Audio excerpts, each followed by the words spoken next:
Boa noite. O 3 a 1 de hoje tem a honra de receber a escritora, professora, ensaísta e pesquisadora Conceição Evaristo. Mineira radicada no Rio de Janeiro, Conceição aborda em seus escritos a condição do negro na sociedade brasileira. Com livros traduzidos em outros idiomas, ela viaja pelo mundo afirmando as vozes das mulheres negras brasileiras. Também participam do nosso programa as pesquisadoras em literatura da Universidade de Brasília, Lorena Santos e Adélia Matias. Antes de começar a nossa entrevista, vamos assistir uma reportagem sobre a nossa convidada. Conceição Evaristo nasceu em Belo Horizonte, cresceu cercada de palavras e sempre gostou de ouvir histórias. Na juventude, precisou conciliar os estudos com o trabalho como empregada doméstica até terminar o curso normal, aos 25 anos de idade. Mudou-se para o Rio de Janeiro, onde se formou em letras. Mestre em literatura brasileira e doutora em literatura comparada, Conceição teve sua estreia literária em 1990, na série Cadernos Negros. Ela é hoje uma das mais importantes representantes da literatura afro-brasileira no país. Suas obras, em especial o romance Ponciá Vicêncio, colocam em destaque temas como discriminação racial e de gênero. A escritora foi a grande homenageada da edição de 2013 do Latinidades, Festival da Mulher Afro-Latino-Americana e Caribenha, considerado o maior festival de mulheres negras do país.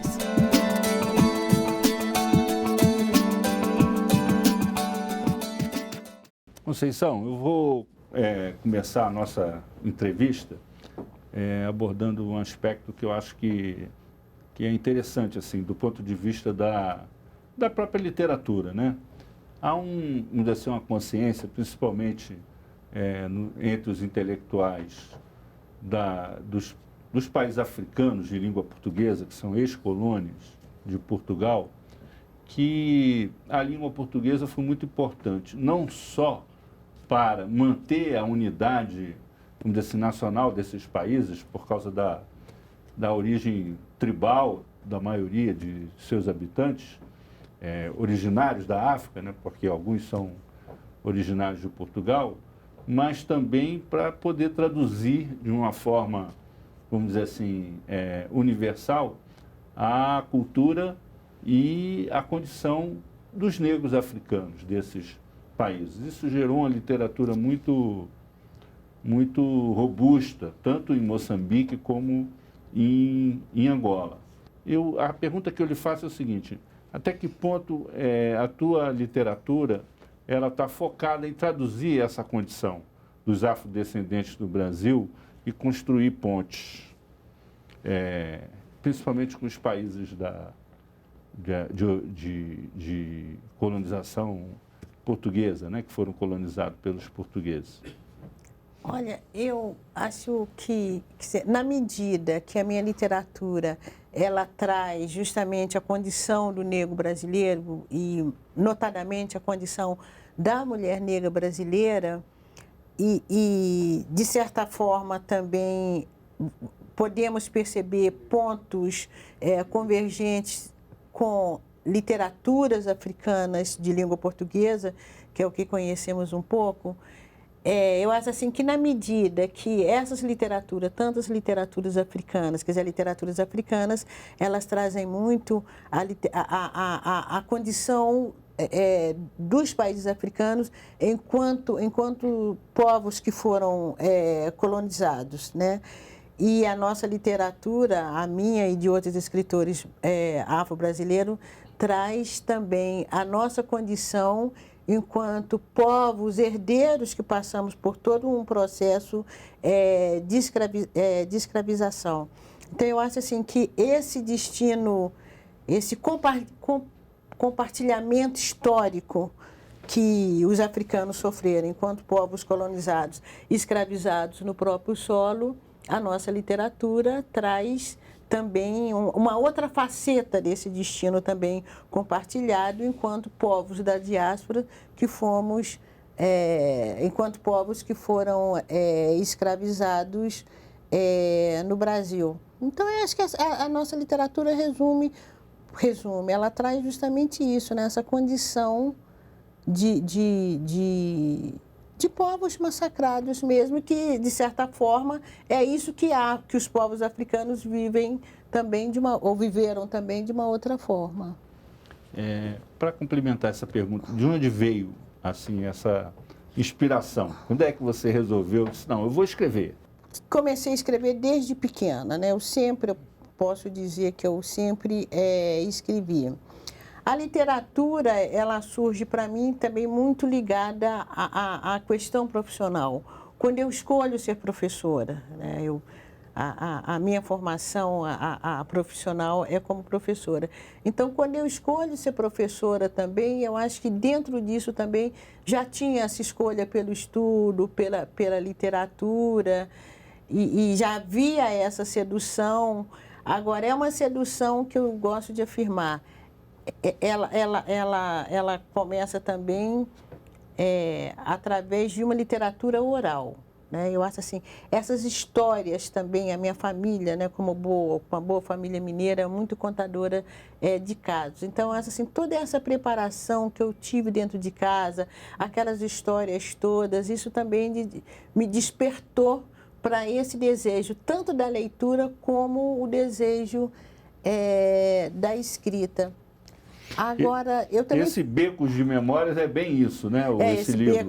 O Becos da Memória é bem isso, é bem né? isso. Os causos, os né? causos, justamente. Eu acho interessante, falando do Becos da Memória, né? Que, para mim, eu admiro uma coisa nesse livro e eu acho que encanta, uma capacidade que é como se você tivesse uma orquestra, né? Como se você tivesse vários instrumentos que tocam em momentos diferentes. E tem ali um regente, né? Há uma regência, porque você tem muitas histórias de pessoas diferentes e elas acontecem em paralelo. Você tem pequenos capítulos e um fala sempre na favela, né? Esperando aquela desfavelização que vai dar lugar a um empreendimento imobiliário. Então, as pessoas estão ali nesse momento, né, nesse compasso de espera. Eu sempre tive essa curiosidade de como será que foi esse processo de escrita de tantas histórias que se entrelaçam desse jeito. Queria que você falasse um pouquinho sobre isso. Esse processo de escrita, ele nasce de uma conversa. Eu chego na minha casa, depois de já estar no Rio de Janeiro, e conversando com a minha mãe. Lá em casa, até porque a gente veio de um estado de profunda miséria, né? Eu falo de profunda miséria mesmo. Então, hoje, toda conquista a gente celebra. Então, minha mãe, minhas irmãs, irmãos, a gente para muito para lembrar de tudo que a gente já passou e hoje o fato de estarmos num outro momento de vida. E aí eu conversando com a minha mãe, a gente relembrando fatos da favela, pessoas e coisa e tal. Aí minha mãe diz a seguinte frase: vó Rita dormia embolada com ela, que é a frase que abre o romance. Aquela frase, ela me bateu, eu gostei da sonância daquela frase. Vó Rita dormia embolada com ela. E aí, a partir dessa frase da minha mãe, essa frase me despertou outras memórias. E, ao mesmo tempo, memórias que eu podia ficcionalizar, porque nada que está em Becos da Memória aconteceu exatamente do jeito que está ali, entende? Mas tudo que está ali foi inspirado numa realidade, entende? Aí começou esse processo. Vó Rita dormia embolada com ela e a minha mãe, a gente comentava a história de Vó Rita, que Vó Rita adoece, que é um pouco semelhante com o que acontece ali no livro, e aí os fatos foram fluindo. E diversas vezes, conversando com a minha mãe, a gente relembrando, e fulano, será o que aconteceu com fulano? Então, na verdade, são memórias ficcionalizadas. Eu digo muito que as pessoas perguntam, é uma autobiografia? Não é uma autobiografia. Não sei se eu teria coragem de escrever uma autobiografia, não sei. Mas são memórias ficcionalizadas, entende? Eu gostaria de aproveitar, já que a gente está falando desse tema, e pensar sobre a importância. Normalmente a gente tem a Patrícia Hill Collins que falou, não é porque a gente tem um estereótipo ou outro do negro brasileiro. São imagens controladas que produzam preconceito, seja de raça, seja de gênero. Quando você orquestra Becos da Memória com essa quantidade diversa de pessoas negras, cada uma com sua individualidade, eu acho que você contribui bastante com essa desmistificação de imagens controladas. Então, assim, para você, como é que foi dar vida individual a quem só é conhecido como uma coletividade? Também, como eu estava falando assim, como ali são memórias ficcionalizadas, então, por exemplo, assim, cada personagem cada personagem, na verdade, eu podia pensar. Quando eu construí um personagem, eu tinha na memória personagens verdadeiros. E que eram personagens que habitaram a minha infância, que habitaram a minha juventude. Então, eram personagens que eu tinha um determinado carinho por eles, né? Eram personagens que eu pensava, e quando acabou a favela, para onde aquelas pessoas tinham ido? A gente tinha notícia que realmente muitas daquelas pessoas tinham morrido. Então, eu não estava brincando com personagens, eu estava recompondo personagens. Então, e eram personagens que falavam ao meu afeto, que falavam num certo momento da minha vida. E também tem uma outra questão, como estudiosa de literatura, eu já pesquisava ou estudava, observava muita questão de estereótipos, eu não queria repetir uma literatura que estava aí. Entende? Por exemplo, há uma personagem ali que me incomoda muito, que é Dora. Quando eu estava escrevendo sobre Dora, eu falei, eu não quero criar essa imagem estereotipada que tem da mulata. Não é? Então, isso também me deixava muito atento.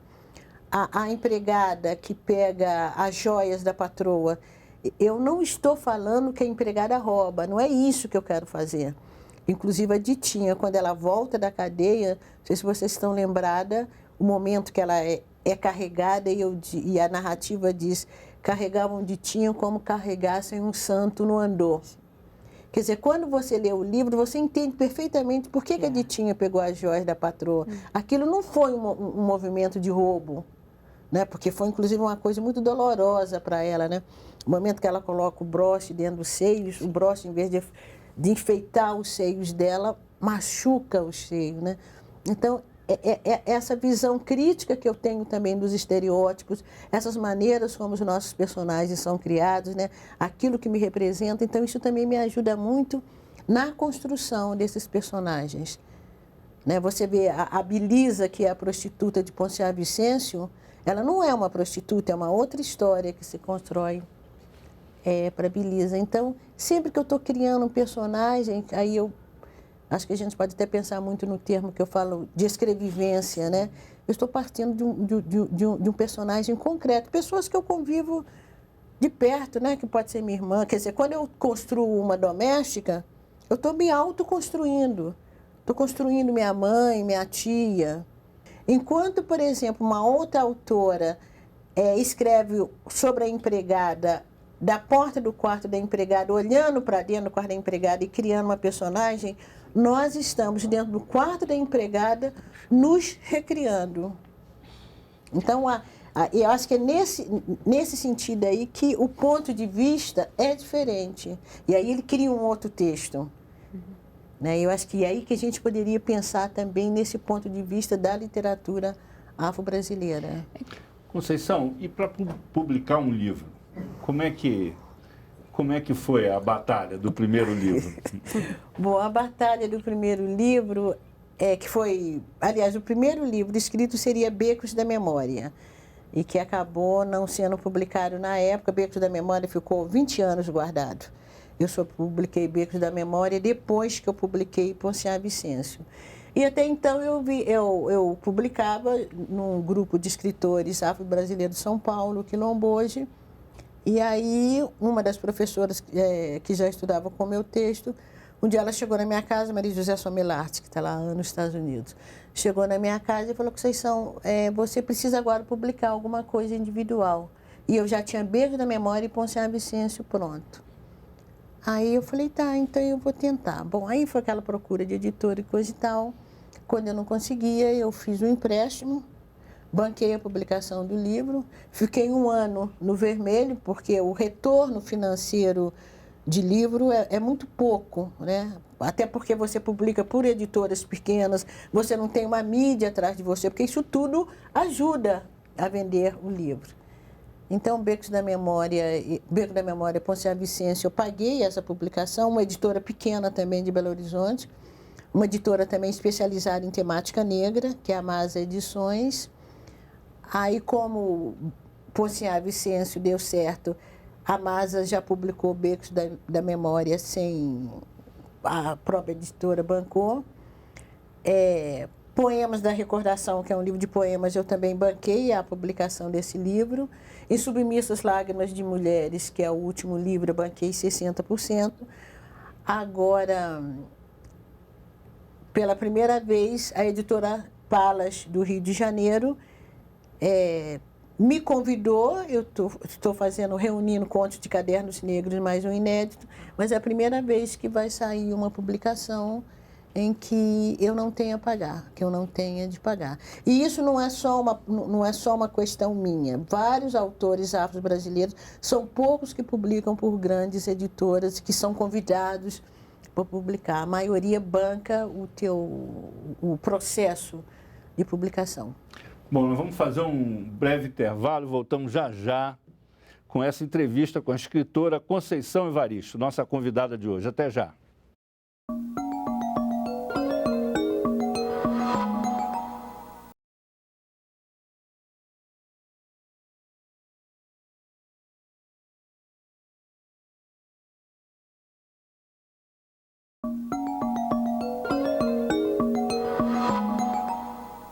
Voltamos com 3-1, que hoje entrevista a escritora e ensaísta Conceição Evaristo. Estão conosco as pesquisadoras em literatura da Universidade de Brasília, Lorena Santos e Adélia Matias. Nós vamos ouvir agora, para iniciar esse bloco, o poema Vozes Mulheres, de Conceição. A voz de minha bisavó ecoou criança nos porões do navio. Ecoou lamentos de uma infância perdida. A voz de minha avó ecoou obediência aos brancos donos de tudo. A voz de minha mãe ecoou baixinho revolta no fundo das cozinhas alheias, debaixo das trouxas roupagens sujas dos brancos, pelo caminho empoeirado rumo à favela. A minha voz ainda ecoa versos perplexos com rimas de sangue e fome. A voz de minha filha recolhe todas as nossas vozes, recolhe em si as vozes mudas, caladas, engasgadas nas gargantas. A voz de minha filha recolhe em si a fala e o ato, o ontem, o hoje, o agora. Na voz de minha filha se fará ouvir a ressonância, o eco da vida-liberdade.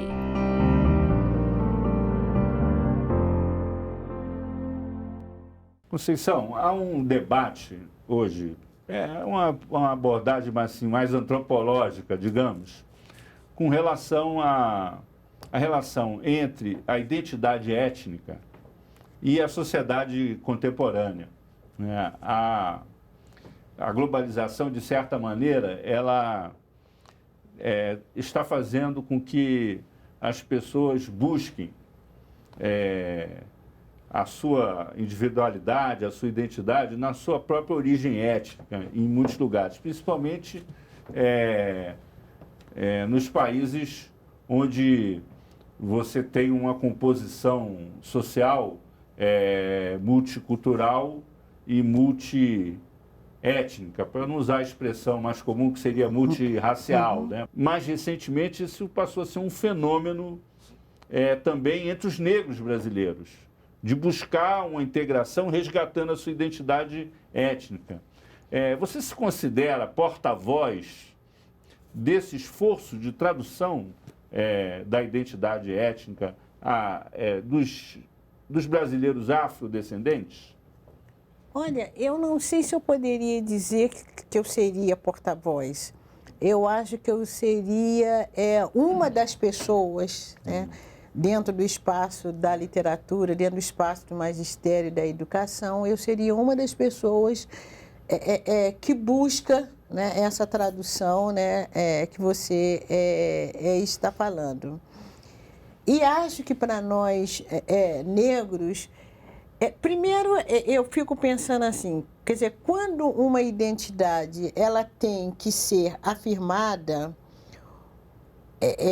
ou quando, quer dizer, o fato de grupos terem que afirmar suas identidades, eu acho que isso já indica que houve um momento de falha nesse processo histórico, nesse processo de relação.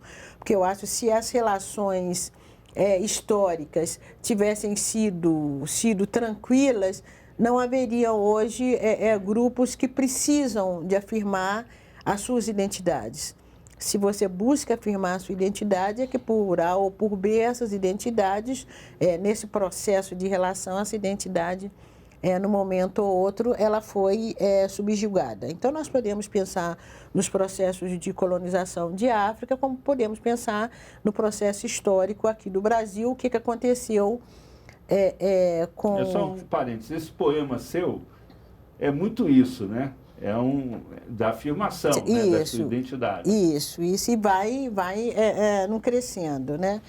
Então, por exemplo, aqui no Brasil, o que aconteceu com os descendentes dos povos africanos e o que aconteceu com as comunidades indígenas. Agora, eu acho que o momento, a utopia, e eu já vou colocar como utopia mesmo, é que os povos conseguissem chegar a esse momento de tradução, a esse momento em que essas culturas, em que essas diferenças, elas fossem vividas, né, e elas fossem assimiladas com boa vontade, né, de um ou de outros. E acho que no caso do Brasil, chegar a esse momento, embora nós estamos caminhando para isso, mas chegar a esse momento, ainda tem um longo caminho a percorrer, porque eu acho que o Brasil, nas relações raciais, enquanto os Estados, enquanto Estados Unidos, enquanto a África do Sul, né, foram sempre apontados como países racistas, e o Brasil sempre deu exemplo de uma democracia racial, eu acho que nós somos um país extremamente cínico. Porque o que aconteceu aqui no Brasil em relação aos povos africanos e que vieram para o Brasil, e o que aconteceu com a comunidade indígena, com as comunidades indígenas aqui no Brasil... O que ainda acontece, né? O que acontece, né? Eu acho que é uma relação de cinismo, não é? Que isso é negado. Então, nós demos exemplo de uma democracia racial que nunca vivemos. Eu acho que nós negros, quando nós falamos isso, nós sabemos perfeitamente o que a gente está falando, né? E que muitas vezes as pessoas brancas se chocam e pensam que toda essa afirmação é um movimento de racismo ao contrário. Entende? Existem espaços, né? É como se, eu acho que a nossa sociedade, ela trabalhou, saiu da escravidão, mantendo espaços limitados de acesso, né, à população negra. Eu acho assim, uma coisa meio anedótica que eu posso contribuir como um exemplo dessa situação é que a minha família, eu tenho 2 filhas por adoção e a minha segunda filha é uma menina negra e quando antes dela chegar, ela já era um pouquinho maiorzinha, né, ela chegou com 1 ano e pouco, as pessoas me encontravam na rua e me souberam da adoção e perguntavam de que cor ela é. E eu ficava assim, qual é a importância dessa cor, né? Então, dependia do meu momento. Às vezes eu olhava para a pessoa e ela falava, ela é um pouquinho mais escura que você. Né? Ou às vezes eu falava, ela é uma menina negra. Ou às vezes aí você percebe a importância para a sociedade brasileira dessa questão. Né, étnico, racial, que se determina como racial ainda aqui, né? Não quer dizer... E aí a resposta, dependendo da resposta, vinha outro retorno que era assim, nossa, como você é legal, né? Como que você é uma menina negra. olha que, né? É quase uma santidade. Que é minha família, né? Não tem.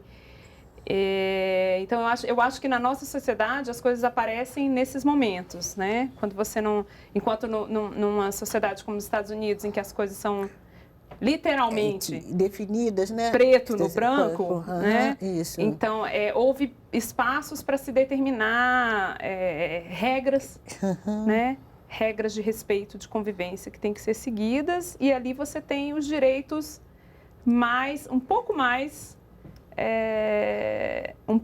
igualitários. Eu não vou dizer, porque da minha experiência lá, conversando também com mulheres negras, existe uma sensação, às vezes, e um questionamento, como se fosse, se sentisse um cidadão de segunda classe. Eu ouvi várias vezes as pessoas ainda falando isso. Mas, mesmo assim, os direitos, as regras, as normas e as leis, elas já têm grandes avanços lá na defesa dos direitos das pessoas, né? Eu observo isso, assim. Agora, sobre a questão da identidade, tem um ponto que eu acho muito importante, inclusive o poema fala sobre isso, ancestralidade. Eu acho que é um conceito muito caro para nós, mulheres negras brasileiras, e acredito que isso ocorre principalmente porque o discurso hegemônico que nós temos não nos permite remontar uma história que, quando é transmitida oralmente, se perde muito. A minha dúvida é sobre isso. Como você adota o conceito de ancestralidade? Por quê? No ambiente acadêmico, muitas pessoas perguntam, nossa, mas por que tratar a ancestralidade e não a história do que aconteceu aqui no Brasil, não o processo histórico de descolonização e desescravização do negro brasileiro? Eu acho que tem uma diferença e eu gostaria que a senhora, como estudiosa e escritora, falasse um pouco disso para a gente. Eu quero voltar um pouquinho, quer dizer assim, eu acho assim, quando nós pensamos, né, e aí dá um pouco também para pensar já nessa questão da ancestralidade. Nós vemos, por exemplo, no sul do Brasil, né, a presença de descendentes de europeus muito grande, né, e em momento já são brasileiros, já são gerações e gerações que vivem no Brasil, que nasceram no Brasil, são brasileiros, mas que não têm nenhuma dificuldade de remontar as suas ancestralidades alemãs, italianas, inclusive falam isso com um orgulho muito grande. E nem por isso essas pessoas são como é que fala? São criticadas, dizendo que estão criando um racismo, divisões dentro do Brasil. E eu acho que, no nosso caso, a questão da ancestralidade, ela passa muito também pelo viés da cultura. Eu acho, enquanto povos descendentes de africanos que vieram para o Brasil, e aí começa, eu acho assim, quando se fala só no processo histórico, não é só o processo, fala num processo histórico também através da escravização. Como se a história da África começasse, ou como a história dos africanos começasse a partir do momento que há essa saída diaspórica dos povos africanos. Não, o processo de África, ele começa muito antes dessa escravização europeia. E acho assim, toda essa herança, né, essa herança cultural, essa herança mesmo, essa arquê que a gente traz das culturas africanas, teve né? uma quebra, né, Conceição, assim, eu acho que, né, com a diáspora, com essa vinda forçada,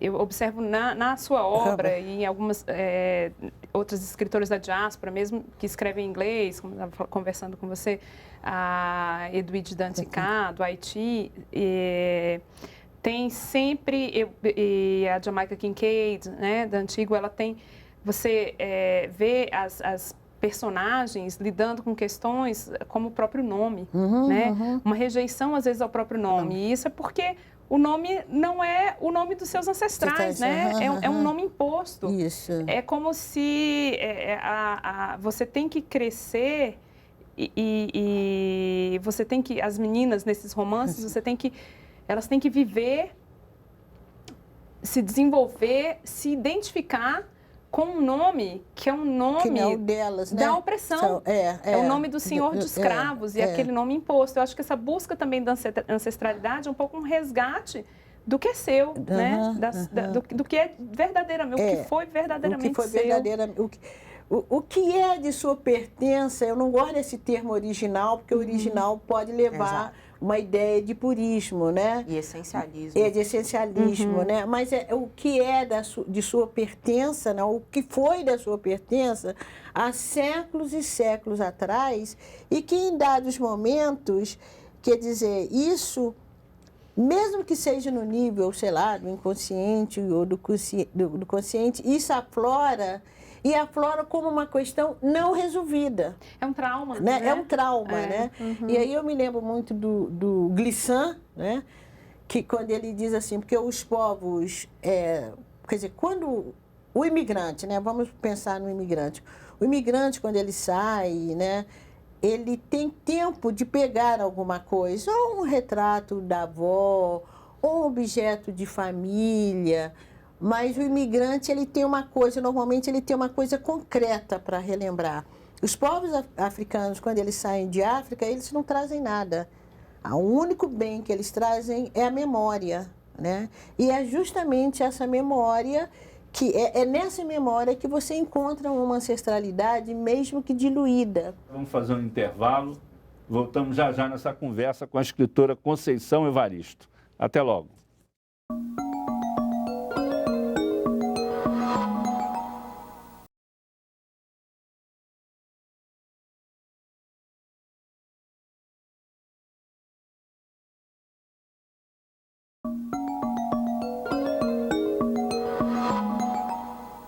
O 3 a 1 está de volta. Hoje nós entrevistamos uma das principais vozes femininas da literatura afro-brasileira, Conceição Evaristo.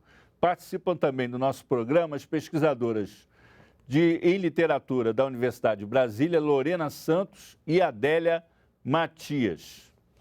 Conceição, voltando ao tema, né, da tradução. Do ponto de vista da literatura brasileira, indiscutivelmente, o Jorge Amado foi vamos dizer assim, o principal difusor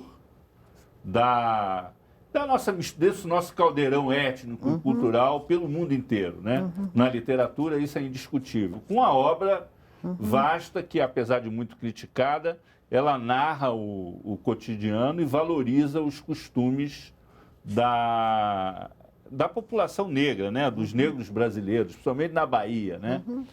E, de certa maneira, ela dá uma grande contribuição também à afirmação da cultura negra no Brasil, que é hegemônica em vários aspectos. Ela é hegemônica na música, ela é hegemônica na nossa gastronomia, de certa maneira, na nossa culinária. A culinária popular, ela é hegemônica. Como é essa, vamos dizer assim, essa situação em que a gente aparentemente vive um momento em que é preciso dar um salto nesse tipo de afirmação?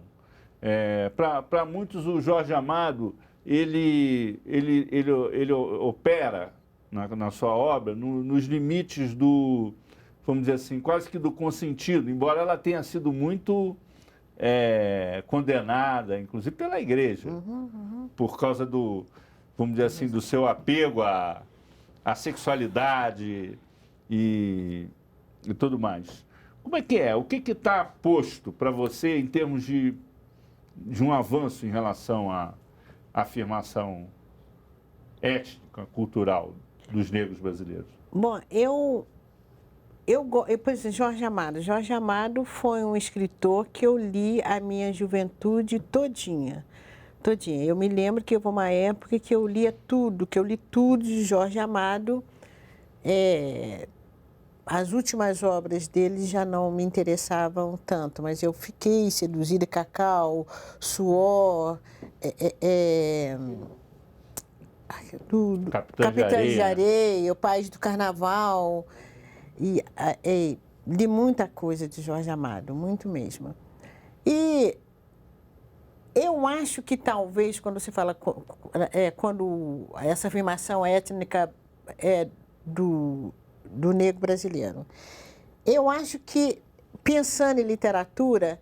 Acho que Tenda dos Milagres é o momento mais... Isso, também virou, inclusive, né, uma minissérie. Mas eu acho que, pensando em literatura, eu acho que essa afirmação étnica do negro brasileiro, ela passa a ser bem colocada a partir do momento de uma autoria negra. Entende? Eu acho por quê? Porque eu acho que essa autoria negra é uma autoria que fala de dentro. Entende? Eu acho que Jorge Amado, em termos de literatura, ele foi também muito... Eu acho que o ato dele de escrita foi um ato primordial, porque é no momento também que ele consegue... Talvez Jorge Amado, a gente possa pensar, Jorge Amado é o primeiro escritor brasileiro que consegue, inclusive, colocar o negro como sujeito histórico. Eu acho isso, assim, de um valor indiscutível.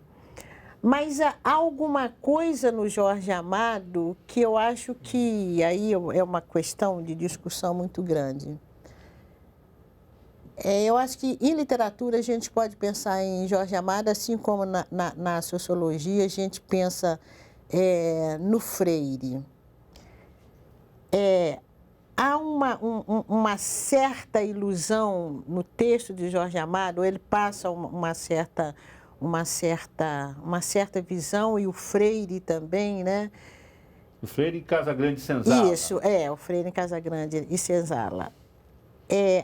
Eu acho que há uma boa vontade, mas fica na boa vontade. A sensação que eu tenho é que você quer dizer o seguinte, que ele glamoriza a miscigenação. Isso, eu acho que os dois, perfeito, eu acho que os dois, eles conseguem fazer isso com muita competência até, com jogo de sedução, porque a escrita dos dois é uma escrita que seduz muito, né? Mas... Aqui, voltamos, por exemplo, o Darcy Ribeiro faz apologia da miscigenação. O Darcy também... Ele parte da ideia de que ela construirá uma civilização nova, civilização brasileira, exemplar para o mundo. Agora, eu acho Você é contra ou a favor disso? Não, eu penso o seguinte, que no Brasil, quando nós falamos de miscigenação e quando nós falamos de mestiçagem, se você observar, quando é uma miscigenação e uma mestiçagem que tende a embranquecer a nação brasileira, essa mestiçagem, essa miscigenação, ela é bem aceita, entende? Se for uma miscigenação ou uma mestiçagem que tenda a enegrecer a nação brasileira, aí vira um dado complicador. Bom, mas aí eu vou fazer uma brincadeira aí, mas aí depende da família, né? Não, sim. Por exemplo, depende da família. Intervalo, né? A gente estava discutindo aqui, que falou, que eu acho que o brasileiro ele não quer lidar, a sociedade brasileira não quer lidar com a sua negritude. Isso. Você quer miscigenar para embranquecer e esconder a sua parte da sua origem. E, na verdade, isso tem que ser harmonizado e respeitado. Então, eu acho assim, o Jorge Amado e Freire, eles, sem sombra de dúvida, foram um avanço na época, mas ainda justamente nessa visão. Nós queremos um país mestiço, sim. Esse é um país mestiço, sim. Mas essa mestiçagem, ela é colocada se o negro diluindo-se no branco, entende? Quando o negro diluir no branco, então nós não teremos mais problemas raciais no Brasil, porque o negro diluiu-se no branco. Bom, tá, pode até ser, mas vamos pensar, e se o branco diluísse no negro? E se o Brasil, ao longo do tempo, fosse tornando uma nação negra?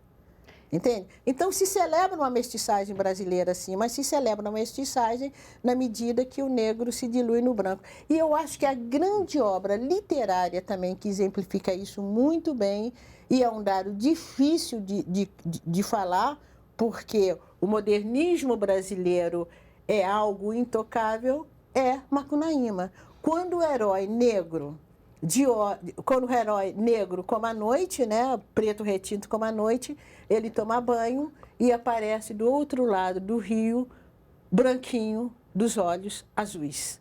Né? Eu acho que isso exemplifica esse ideal de embranquecimento. Isso em termos ficcionais, né? A Adélia estava querendo falar.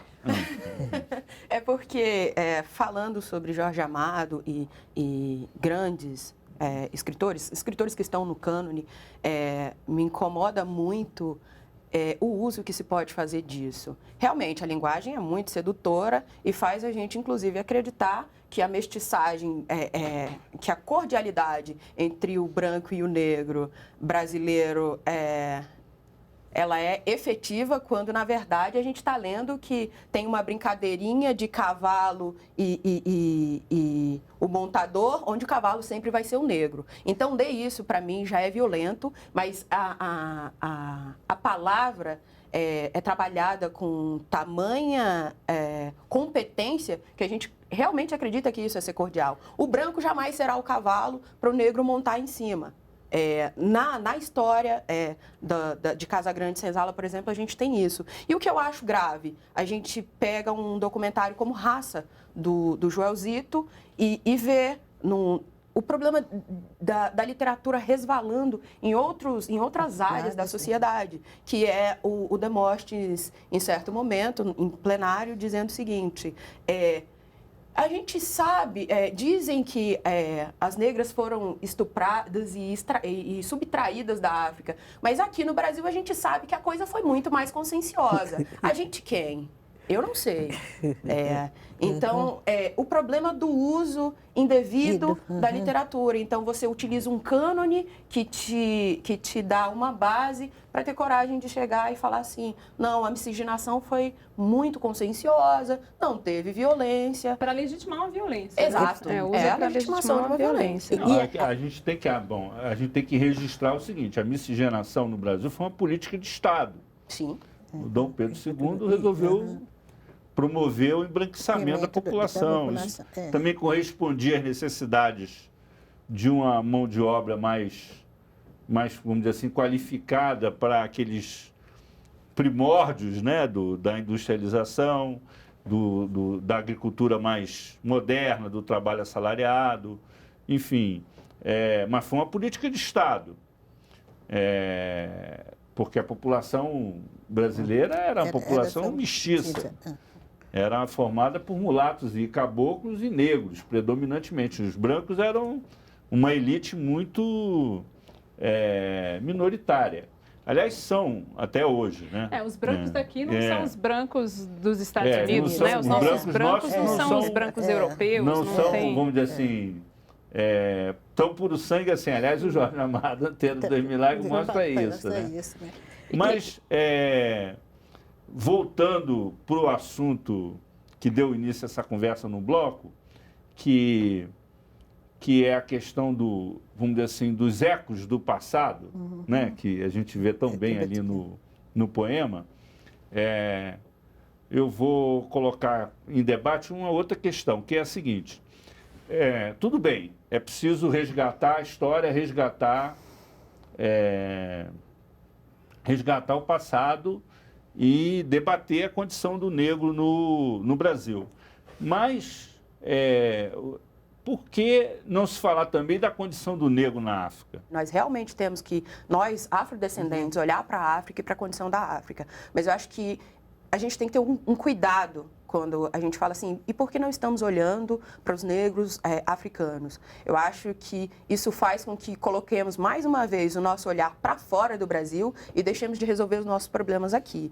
Então, assim, é muito importante sabermos das condições de outros países, mas eu acho que, talvez pela minha linha de pesquisa, trabalho com literatura brasileira, eu acho importante a gente não perder o foco, porque várias vezes um discurso que entra, é um discurso que deve ser abordado, mas não deve ser tratado como central, ele vem sorrateiro pelas margens e, de repente, ele toma conta e acaba esvaziando o nosso trabalho, que é aqui dentro da sociedade brasileira.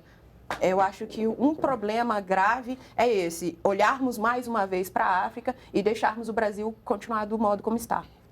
Eu acho que talvez nós negros, até mesmo nessa busca pela ancestralidade que você falava antes, né? Eu acho que talvez nós negros, quando eu estou falando nós negros, eu também não estou generalizando. Eu estou pensando aqui, estou pensando muito em movimento social negro, estou pensando muito no final da década de 70, em que houve uma redescoberta da África pelos negros brasileiros, até em função das lutas de independências das ex-colônias africanas.